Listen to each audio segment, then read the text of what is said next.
সম্মানিত হাজির, বিচার দিবসে কিয়ামতের মানুষ, কিয়ামতের লোক সকল মূলত আল্লাহ তাআলার সম্মুখীন হতে হবে তিনবার। কয়বার? আল্লাহ তাআলার সামনে কিয়ামতের লোক সকল তিনবার আল্লাহ তাআলার সম্মুখীন হতে হবে। প্রথমত আল্লাহ তাআলার সামনে উপস্থিত হতে হবে আল্লাহ তাআলার সাথে জিজ্ঞাসাবাদ করার জন্য বা বাক বিতণ্ড করার জন্য। তবে প্রথম সাক্ষাতে আমরা আল্লাহ তাআলা আমাদেরকে জিজ্ঞাসাবাদ করবে, আমরা তার উত্তর দেওয়ার চেষ্টা করব। দ্বিতীয়বার আমরা উপস্থিত হব আল্লাহ তাআলার সামনে আমাদের ওজর পেশ করার জন্য। আমরা যে আসলে কি কারণে দুনিয়াতে এই পাপ করেছি, গুনাহ করেছি, এগুলোর একটা এক্সকিউজ দেওয়ার চেষ্টা করবো। আমরা ওজর দেখাবো আল্লাহ তাআলার সামনে, আল্লাহ আমি অপারগ ছিলাম, আমি এই কারণে এই গুনার সাথে জড়িত হয়েছি, এরকম একটা ওজর দেখানোর জন্য আমরা আল্লাহ তাআলার সাথে দ্বিতীয়বার সম্মুখীন হব।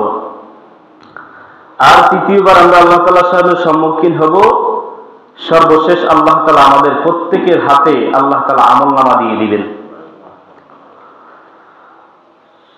আমার বন্ধুগণ, কালামে মাজিদের মধ্যে সূরা ফাতিহার 18 নম্বর আয়াতে আল্লাহ তাআলা বলেন, ইয়াউমা ইযিন তু'রাদুনা লা তাখফা মিনকুম খাফিয়া।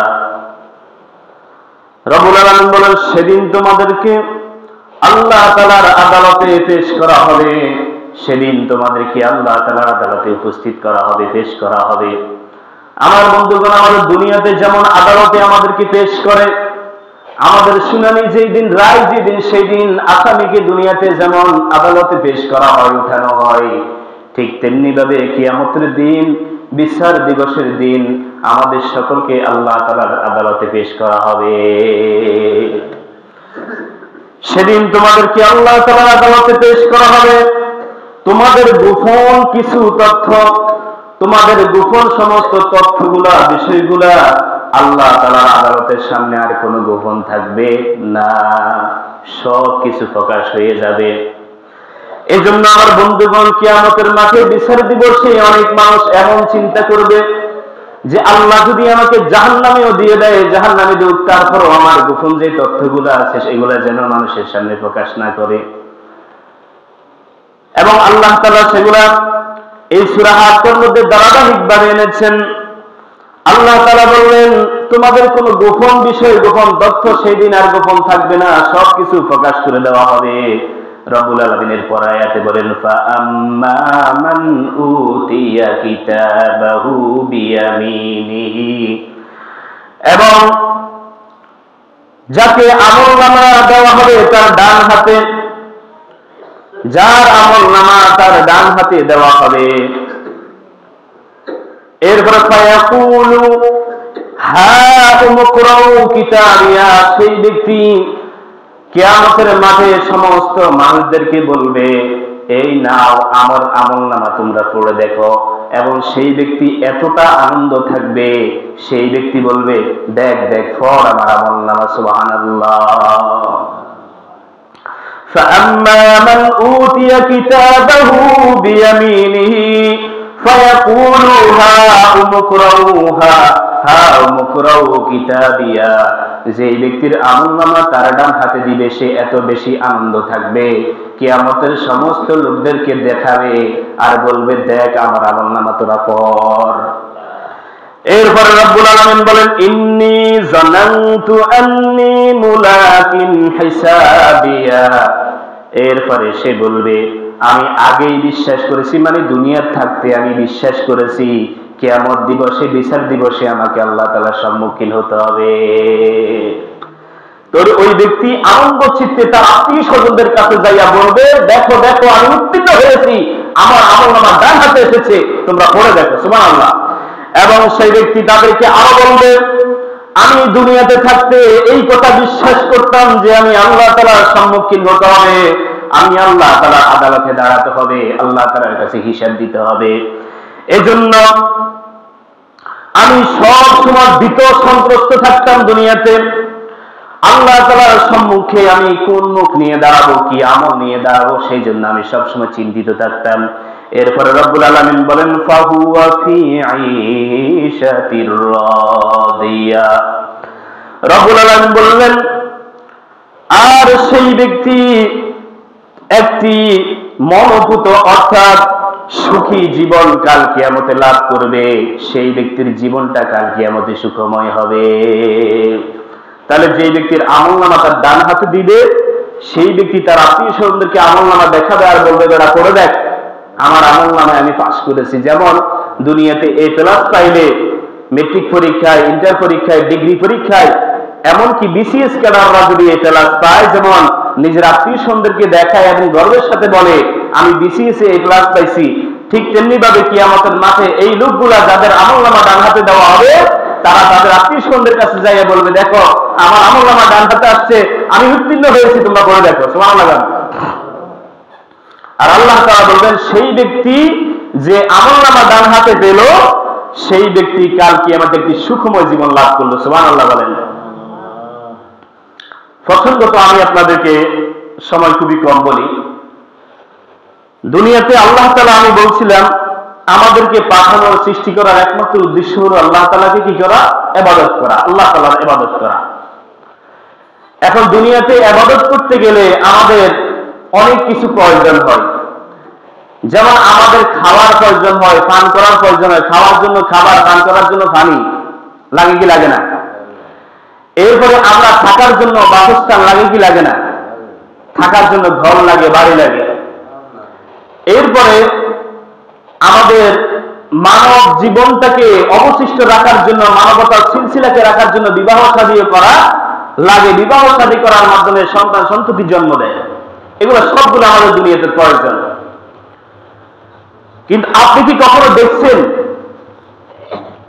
কোথাও কোনো হুজুর ওয়াজ করছে বা কোথাও কোরআন হাদিসে পাইছেন যেই ব্যক্তি যত বেশি খাইতে পারবে তাকে সবচেয়ে বড় জান্নাত দেওয়া হবে? এরকম কোনো কথা কি আছে হাদিসে, কোরআনে আছে?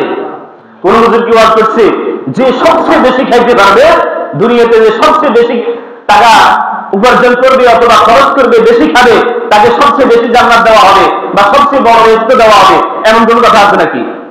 প্রিয় ভাইরা, দুনিয়াতে এই যে জিনিসগুলো আমরা প্রয়োজন মনে করি, এই জিনিসগুলো মূলত আল্লাহ তাআলা দিয়েছে আমাদের ইবাদতের সহায়ক হিসেবে। আমি যাতে দুনিয়াতে আল্লাহ তাআলার ইবাদত পরিপূর্ণভাবে করতে পারি, সেইখানে যাতে আমার কোনো প্রবলেম না হয়, এটার জন্য আল্লাহ তাআলা সহায়ক হিসেবে আমাকে থাকা, খাওয়া, এই যে যত কিছু, বিবাহ শাদী সহ সবকিছু দিয়েছেন। কেন? যাতে আমি ইবাদতের সহায়ক হয়, এগুলা যাতে আমি ইবাদত করতে পারি, আল্লাহ তাআলার একজন খাঁটি গোলাম হতে পারি। তাহলে আমরা বুঝলাম যে কোন ব্যক্তি বেশি খাইলে বড় জান্নাত সে পাবে না, বেশি খাইলেই বড় বেহেশত তাকে দেওয়া হবে না। তাহলে এখন বাঁচলো কি? দেখেন, দুনিয়াতে যেমন আমরা বেঁচে থাকার জন্য খাওয়া লাগে, জান্নাতের জীবনে, পরকালের জীবনে কিন্তু খাওয়ার, বাঁচি থাকার জন্য খাওয়ার প্রয়োজন হবে না। বেঁচে থাকার জন্য খাওয়ার প্রয়োজন হবে না, কারণ সেখানে আর কোনো মৃত্যু নাই, কোনো কি নাই, মৃত্যু নাই। সেখানে বেঁচে থাকার জন্য আর কোনো খাবারের দরকার নাই। এবং বেহেশত হোক অথবা পরকালের জীবন হোক, সেখানে ঘুমের কোনো প্রয়োজন হবে না, কারণ আপনি জীবনে কখনো ক্লান্ত হবেন না। ঘুম যায় মানুষ কখন? ক্লান্ত হয়ে গেলে ঘুম আসে। কিন্তু বেহেশতের জীবন, পরকালের জীবনটার মধ্যে কোনো ক্লান্তি নাই, আপনার কোনো ঘুমের প্রয়োজন নাই। এবং আল্লাহ তাআলা আমাদেরকে এই আয়াতে বলছে যে সে জান্নাতের জীবনে একটি সুখময় জীবন লাভ করবে। আল্লাহ তাআলা বলেন না সেই ব্যক্তিটা জান্নাতের জীবনে সুখী হবে না। আল্লাহ তাআলা বলছে যেই ব্যক্তির এই আমলনামা ডান হাতে আসবে, সেই ব্যক্তি একটি সুখময় জীবন লাভ করবে। এর অর্থ হচ্ছে দুনিয়াতে আমরা যে প্রয়োজনগুলো দেখছি, খাওয়া, থাকা, বিবাহ শাদী, এই প্রয়োজনগুলো আমাদের চিরস্থায়ী প্রয়োজন না। এগুলো আল্লাহ তাআলা ইবাদতের সহায়ক হিসেবে আমাদেরকে দুনিয়াতে প্রয়োজন করে দিয়েছেন। ঠিক তেমনি ভাবে আমি আর আপনি যখন মরবো, এগুলা এই জন্য একটু আমার সাথে কবর আর যাবে না। তাই বুঝতে পেরেছেন? আমার ঘর, আমার বাড়ি, আমার সম্পদ আমার কবর আমার সাথে যাবে না। আমার স্ত্রী, সন্তান, পুত্র কেউ আমার সাথে কবরে যাবে না। এবং আমি যে খাবার খাওয়া বাঁচতাম না, ওগুলা সবগুলো আমার চোখ বন্ধ করার সাথে সাথে, আমি লাভ পাওয়ার সাথে সাথে ওই পয়সনগুলো আমার আর নাই, ওটা আর দরকার নেই। তাহলে আমার আপনার সাথে যে জিনিসটা চিরস্থায়ী যাবে, সেটা হচ্ছে আল্লাহ তাআলা আমাকে আপনাকে যে উদ্দেশ্যে সৃষ্টি করেছেন, সেটা হচ্ছে আল্লাহ তাআলার ইবাদত, নেক আমল, নেকের কাজ এবং ভালো কাজগুলা। ওগুলোই যেহেতু ওই উদ্দেশ্যে আল্লাহ তাআলা আমাকে সৃষ্টি করেছেন, ঠিক মৃত্যুর পরেও আমাদের সাথে ওই নেক আমলটাই আমাদের সাথে যাবে। তাহলে দুনিয়ার এই ক্ষণস্থায়ী জীবনে আমরা যত কিছু প্রয়োজন মনে করি, এগুলো আমার জীবনের সাথেই সম্পর্কিত। আমার চোখ বন্ধ হয়ে গেলে এগুলো আর আমার কোনো প্রয়োজন থাকবে না। তাহলে দুনিয়ার যে সমস্ত জিনিসকে আমরা সুখ মনে করি, সুখী মনে করি, এগুলো আসলে ধোঁকা, আসলে প্রতারণা। আমার বন্ধুগণ, এরপরে হাত করতে 23 নম্বরে আছে আল্লাহ তাআলা বলেন, কুলু ওয়াশরাবু হানিআম বিমা আসলাফতুম ফিল আইয়ামিল খালিয়া।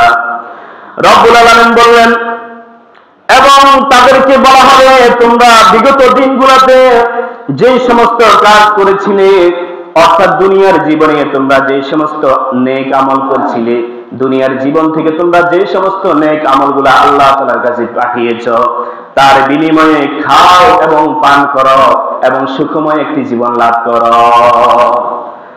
তাহলে দুনিয়ার জীবনে তোমরা আল্লাহ তাআলার কাছে যা পাঠাইছো নেক আমল, সেগুলোর বিনিময়ে খাও, পান করো এবং স্বাচ্ছন্দ্যে জান্নাতের জীবনে বসবাস করো। সুবহানাল্লাহ। আমার বন্ধুগণ, পক্ষান্তরে যারা দুনিয়ার জীবনে নেকের জীবন লাভ করবে না, নেকের জীবন অর্জন করবে না, নেকের জীবন অতিবাহিত করবে না, তাদের ব্যাপারে আল্লাহ তাআলা এরপর আয়াতের পরে ওয়া আম্মা মান উতিয়া কিতাবাহু বিশিমালিহি ফায়াকুলু ইয়া লাইতানি লাম উতা কিতাবিয়া। আমার বন্ধুগণ, আল্লাহ রাব্বুল আলামিন বললেন, আর সেই ব্যক্তি যার আমলনামা কাল কিয়ামতের মাঠে বাম হাতে পিছন দিকে দেওয়া হবে। কোন দিকে? বাম হাতে তো দিবে, বরং বুকের ভিতর দিয়ে বাম হাতটাকে পিছনে নেবেন। মুহাদ্দিসিনে ইকরাম বলছেন, এটা দুইটা কারণ আছে। একটা হলো তারা এতটা পাপিষ্ঠ, ফেরেশতারা তাদের চেহারা দেখতে ইচ্ছুক নয়, ফেরেশতারা তাদের চেহারা দেখতে চায় না। এজন্য তার বাম হাতটাকে সিনার ভিতরে ঢুকিয়ে পিছন থেকে এরকম বের করে দিবে, আর ফেরেশতারা তাদের বাম হাতের মধ্যে আমলনামা ধরিয়ে দিবে। নাউযুবিল্লাহ। তাদের চেহারা পর্যন্ত ফেরেশতারা দেখতে চাচ্ছে না, কারণ তারা দুনিয়াতে পাপিষ্ঠ ছিল আর পরকালের জীবন তাদের ব্যর্থ। এজন্য ফেরেশতারা তাদের চেহারা দেখতে ইচ্ছুক নয়। এজন্য তাদের বুকটাকে ছিঁড়ে তাদের হাতটাকে পিঠে দিয়ে বের করে তাদের আমলনামা তাদের বাম হাতে ধরিয়ে দিবে। মুহাদ্দিসিনে ইকরাম আরো একটা কারণ বলেছেন, যেই সমস্ত মানুষের আমলনামা বাম হাতে দেওয়া হবে, ওই সমস্ত মানুষগুলোর ডান হাত তার বাহুর সাথে বাঁধা থাকবে। কি থাকবে? তার ডান হাত বাহুর সাথে বাঁধা থাকবে। এজন্য তার বাম হাতের মধ্যে আমলনামা দেওয়া ছাড়া আর কোনো উপায় নাই। এরপরে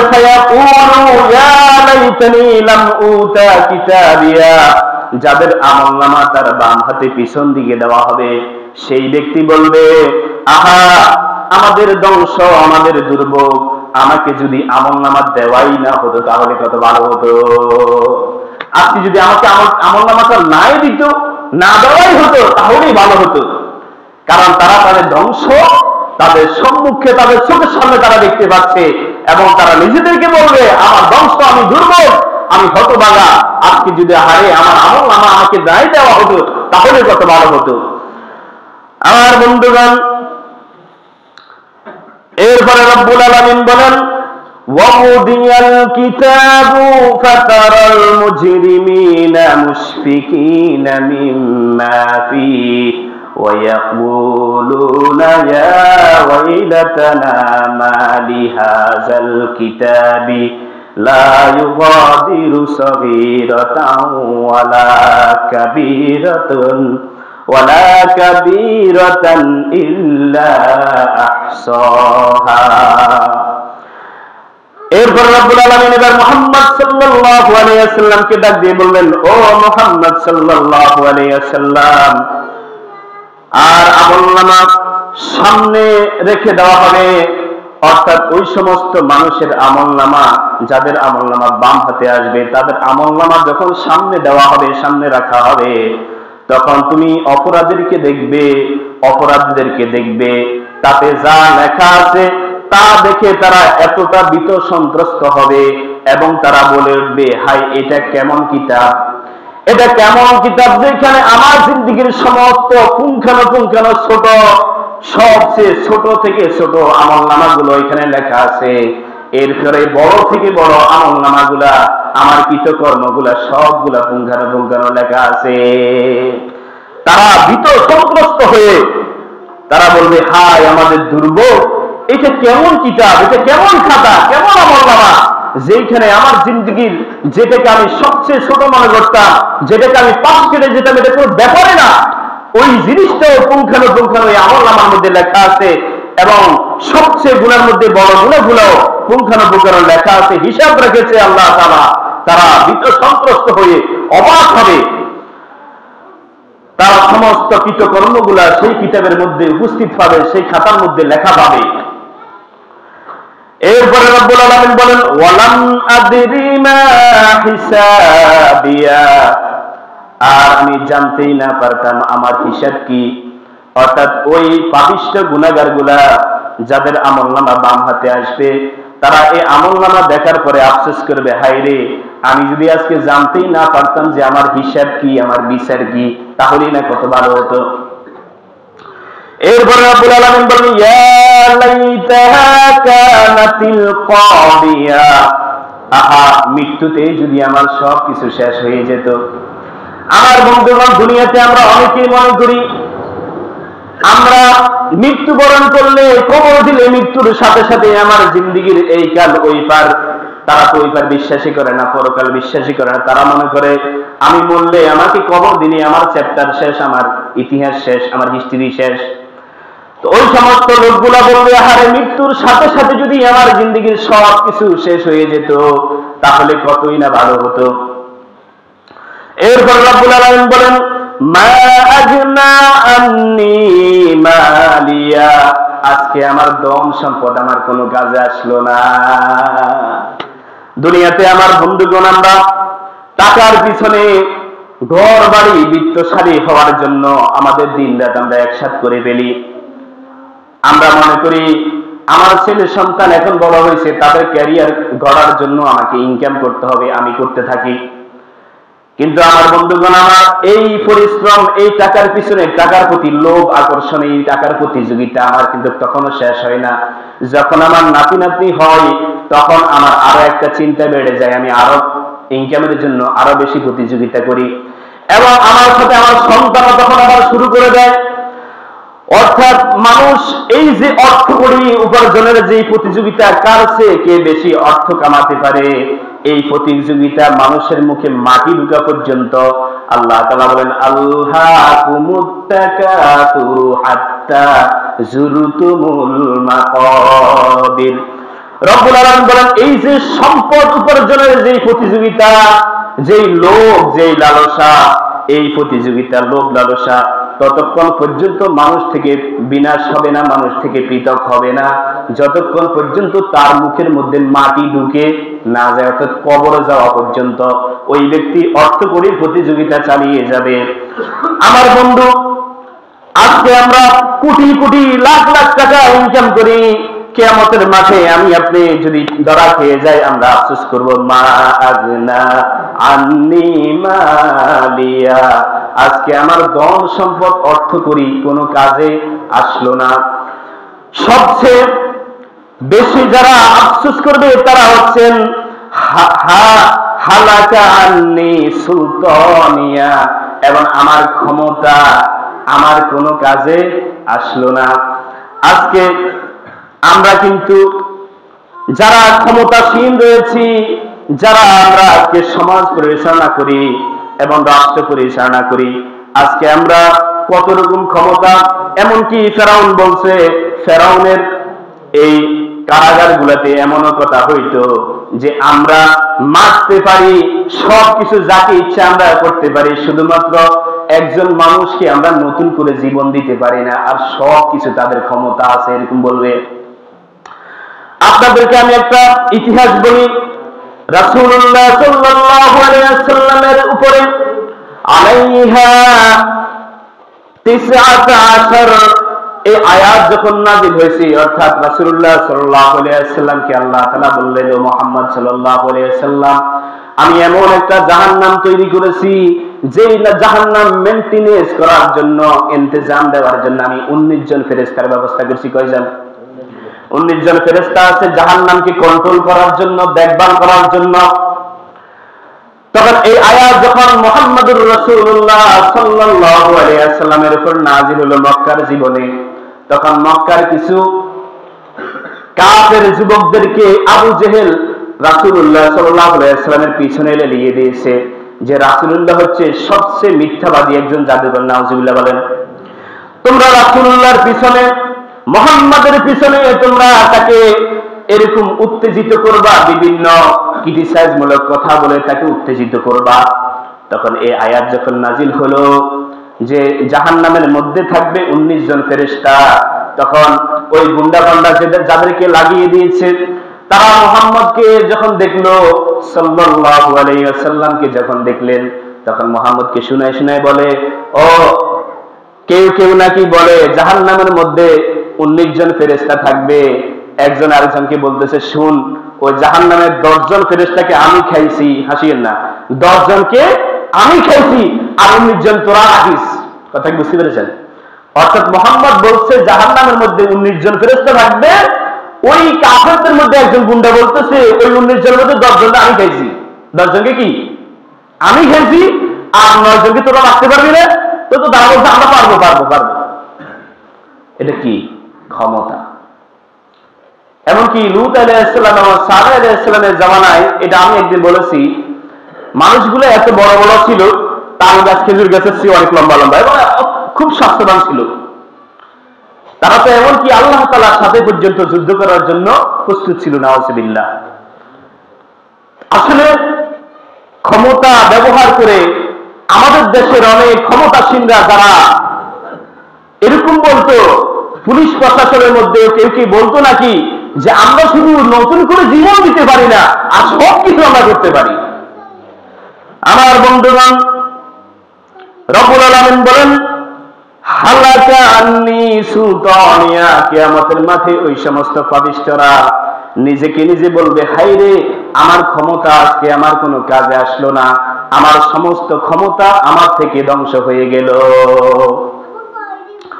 এরপর রব্বুল আলামিন বলেন, খুযুহু ফাগুল্লুহু সুম্মাল জাহিমা সাল্লু। আল্লাহ তাআলা ওই সমস্ত পাপিষ্ঠদেরকে উদ্দেশ্য করে ফেরেশতাদেরকে বলবেন, ও ফেরেশতারা, এই পাপিষ্ঠকে দৌড়াইয়া ধরো, ফাগুল্লুহু, এবং তাদেরকে শিকলাবদ্ধ করো, শিকল দিয়ে বেঁধো, সুম্মাল জাহিমা সাল্লু, এবং তোমরা তাদেরকে এরকম ঘুরাতে ঘুরাতে ঘুরাতে ঘুরাতে, আমরা ছোটবেলায় যেরকম একটা পলির মধ্যে একটা কঙ্কর বেঁধে এরকম ঘুরিয়ে ঘুরিয়ে ছেড়ে দিতাম, অনেক উপরে উঠে যেত, ঠিক তেমনি ভাবে এই সমস্ত লোকগুলাকে ফেরেশতারা শিকল দিয়ে বেঁধে এরকম ঘুরিয়ে ঘুরিয়ে বহু দূর থেকে জাহান্নামের মধ্যে নিক্ষেপ করে দিবে। সুম্মা ফি সিলসিলাতিন যারউহা সাবউনা যিরাআন ফাসলুকু। এরপর রব্বুল আলামিন বলেন, এবং ওই সমস্ত পাপিষ্ঠদেরকে তোমরা এমন শিকলের মধ্যে গাঁথো যে শিকলটা লম্বাই হবে 70 হাত। নাউজুবিল্লাহ।